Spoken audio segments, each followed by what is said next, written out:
北京海峡的海鸟是拄当生存的危机哦。南纬北部因为地球暖化、气压减少，一寡海鸟是已经开始食水果来滋养。另外，最近这几年禽流感嘛造成几若万只海鸥死去，有渔民就替这海鸟起旅馆，互因通好伫遮做寿，希望会当恢复族群的数量。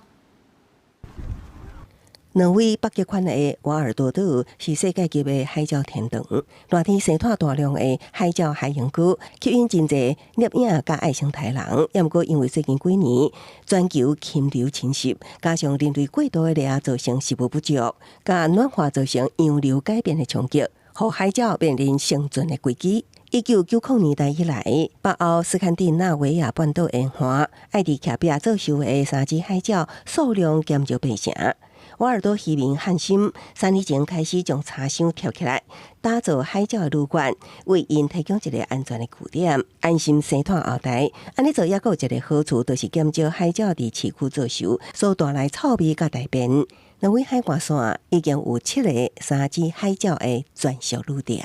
It's been there for 3 years now. The first year there was 55 nests. Last year it was 74, and this year we have 76 due to the bird flu. Probably many of them died, so that's why there's many empty nests around the whole city. 对于当地人来讲，每年3、4月是海鸟为人民飞来做寿欢喜，就代表大地回春，一切会变得公平美好。 瓦尔多也有海鸟博物馆，甲在地文化紧密相连。